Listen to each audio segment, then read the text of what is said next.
impossible.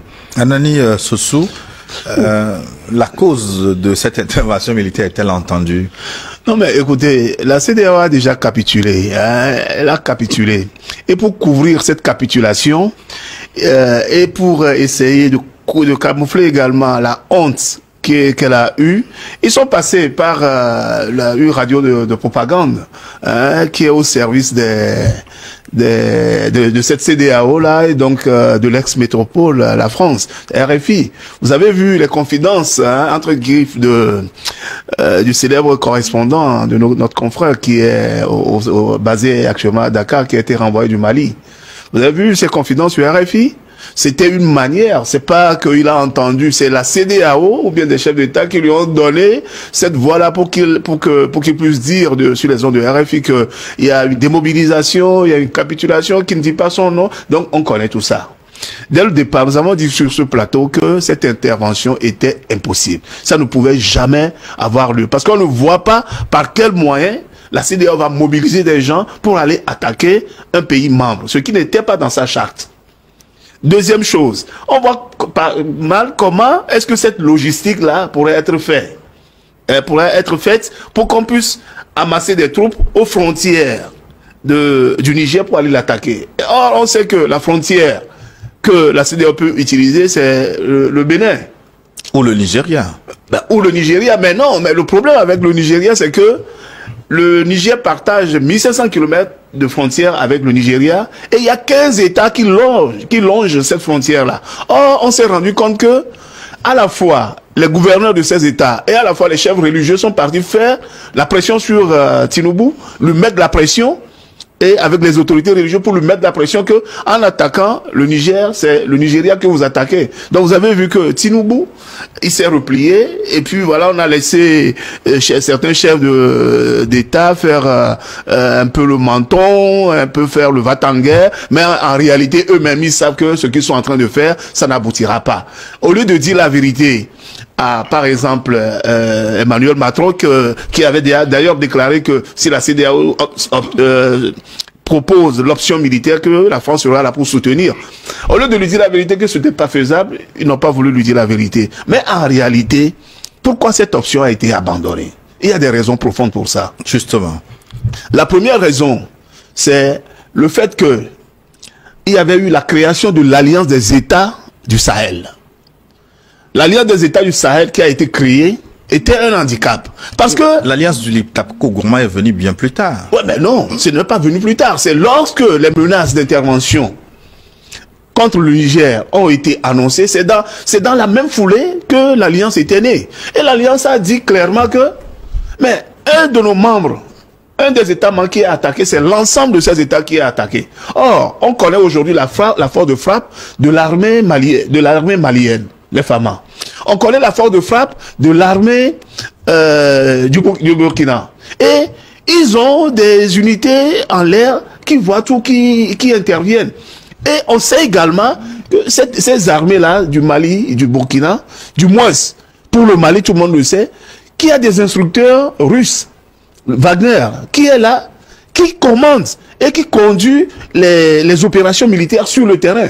Donc, on sait que c'est risqué à ce point-là. Donc, l'Alliance des États du Sahel, c'était le premier point qui avait capitulé toute la chance d'intervention de la CEDEAO.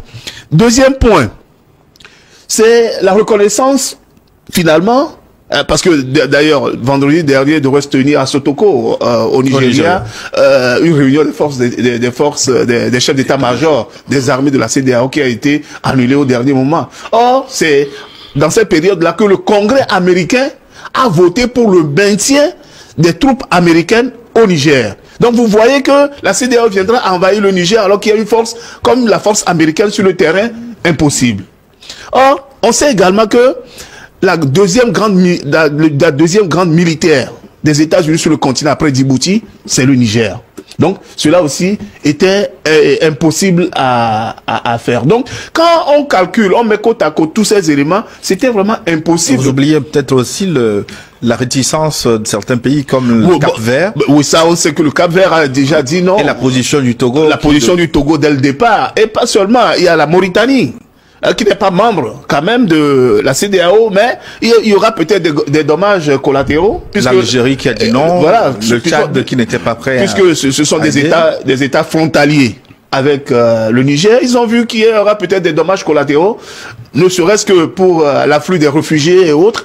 Donc ils ont calculé tout ça, ils ont vu non. La CEDEAO n'a pas d'abord une armée. Parce que si la CEDEAO a une armée, comme c'était le cas lors de l'ECOMOG, elle devrait plutôt aider les États en proie au terrorisme à lutter contre le terrorisme et à garantir l'intégrité des frontières des États membres. Ce qui n'a pas été le cas. Donc quand on met ces éléments côte à côte, on se rend à l'évidence que c'était impossible, une mission impossible pour la CEDEAO. Maintenant que la honte, elle est là, la CEDEAO camoufle à travers RFI pour nous annoncer qu'il y a une démobilisation et autres. Oui, je dois dire que, en fait, parallèlement aux éléments évoqués par mon confrère Anani Sossou, je crois que l'élément fondamental, l'élément principal serait un retour au bon sens. Parce que dès les premières heures, on a pensé, certains ont pensé que en brandissant la menace de guerre, les autorités, les nouvelles autorités au Niger devaient céder. Et quels sont ceux-là qui avaient brandi la menace de guerre? On a le président Tinubu qui venait d'arriver au pouvoir. Vous n'allez pas me dire que quand il était dans les affaires, il maîtrisait grand-chose du fonctionnement de la CEDEAO. Et du coup... Il était vice-président, je crois. Bon, de toutes les façons, il n'avait pas les éléments réels, concrets du fonctionnement de la CEDEAO. Ou du moins, s'il les avait, il les avait de façon épistolaire.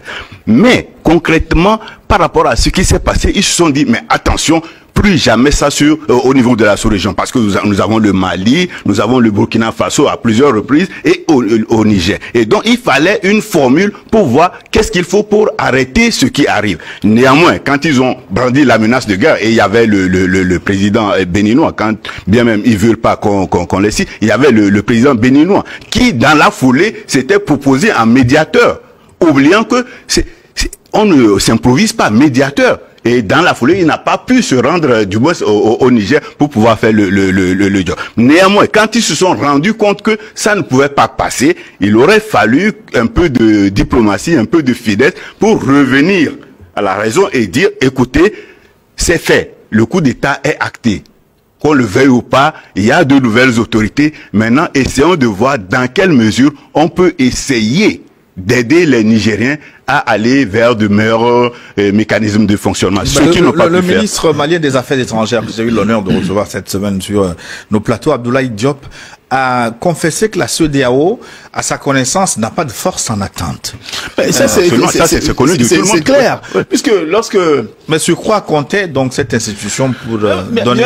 Évidemment que cette institution comptait sur les États membres, puisque lors de la réunion extraordinaire qui s'est tenue à Abuja, et à la suite de laquelle le président ivoirien est parti dire que il a déjà mobilisé dans 1000 hommes, oui, entre 850 et 1000 hommes, et que l'argent d'approvisionnement, si la guerre devrait durer, tout cet argent était déjà prêt.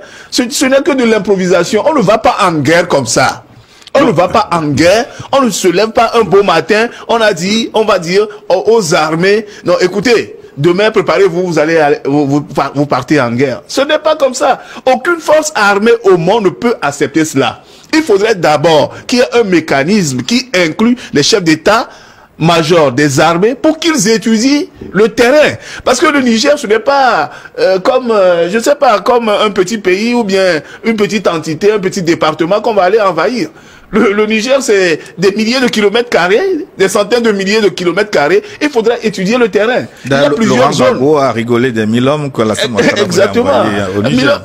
Et puis, en plus, je veux terminer. En plus, mais le Niger, c'est le désert. Et faire une guerre dans le désert, ce n'est pas comme faire une guerre sur un terrain comme ça. Il y a des réalités. Le désert a ses réalités. Le Niger a ses réalités. Il y a des zones au Niger que seules les forces armées nigériennes connaissent, maîtrisent. Il y a des zones au Niger que seuls les États frontaliers connaissent et maîtrisent. Or, le seul État frontalier, le Nigeria, qui a une capacité vraiment armée dans la CEDEAO, qui peut intervenir, a sur ses frontières, comme je viens de l'énumérer, 15 États dont les populations les populations s'entremêlent entre elles. Donc, attaquer le Niger par sa frontière, le Niger par sa frontière avec le Nigeria, c'est attaquer des familles au Niger. Et ces familles-là ne pourront jamais accepter. On sait que de part et d'autre des frontières, il y a une fusion entre les communautés. Mais la CEDEAO n'a jamais dit qu'il s'agirait d'une guerre classique ou armée, les armées. Est-ce que c'est des opérations aéroportées qu'ils vont faire? Donc ils vont aller, comme ça par magie, prendre des hélicos, et de ces hélicos-là vont descendre des unités spéciales sur le palais présidentiel, aller extirper Mohamed Bazoum, et puis partir avec lui. Et mais comment est-ce qu'ils vont le réintroniser au pouvoir? Il faudrait forcément une guerre, puisque l'armée, les autorités qui sont là, ne vont jamais croiser les bras pour dire non, mais non, maintenant que Bazoum, ils sont venus l'exfiltrer, maintenant, ben, on va leur céder la place pour qu'ils viennent prendre le palais. Non, il faudra forcément une guerre.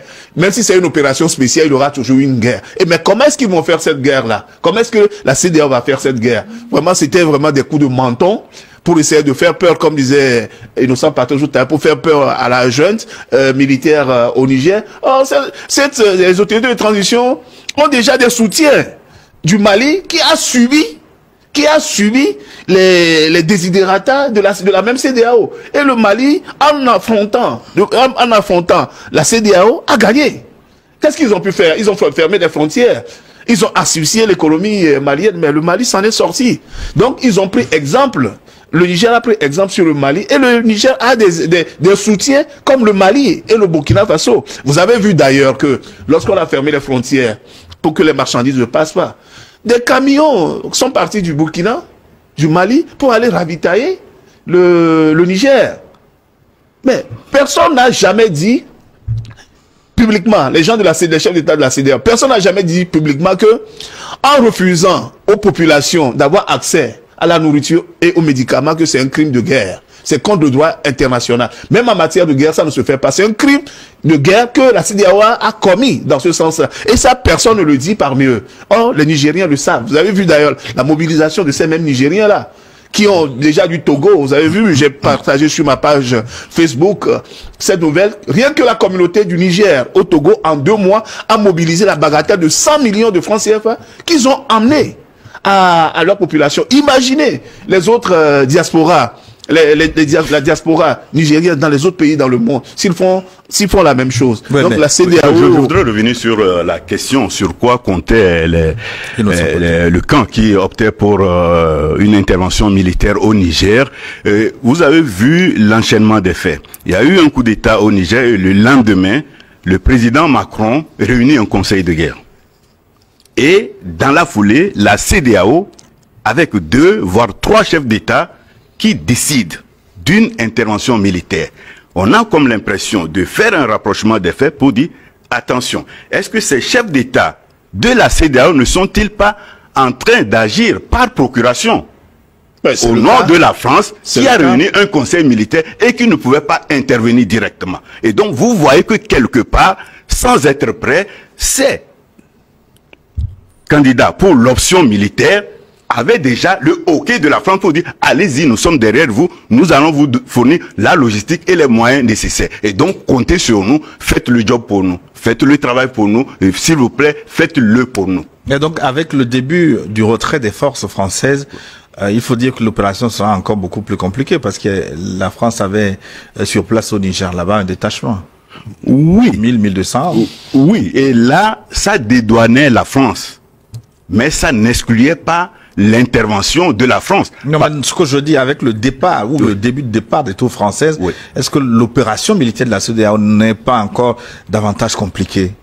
Je ne pense pas. De toutes les façons, quelle intervention militaire au Niger? La CEDEAO elle-même, elle a conscience. D'ailleurs, quelque temps après cette option militaire, vous avez suivi les propos du président nigérien, Tinubu, qui mettait un peu de la souplesse dans ses positions, et il y avait qu'au finish la Côte d'Ivoire et le Bénin, parce que le Sénégal. Et le Sénégal. Vous voyez, et donc déjà quelque part le vieux au Nigeria a déjà commencé par voir la lucidité, la clarté de la chose, la délicatesse de la chose. Et parallèlement, l'autre option c'est quoi? Vous avez les populations au Nigeria les populations au Niger, c'est les mêmes entités. Donc vous allez vous prendre les populations du Niger pour aller faire la guerre à leurs frères qui sont du Nigeria, pardon, pour aller faire la guerre à leurs frères qui sont au Niger. Je crois qu'il y avait vraiment pas lieu de penser à cette option. Même si quelqu'un leur demandait de le faire, ils auraient pu, comme l'a dit mon confrère, avoir le courage de dire à ce dernier, attention, ce travail que tu nous demandes, il est de trop parce que après tout, nous sommes des Africains, c'est nos frères qui sont concernés par cette situation. Et si vous pouvez pas nous aider, laissez-nous nous-mêmes réfléchir pour voir comment...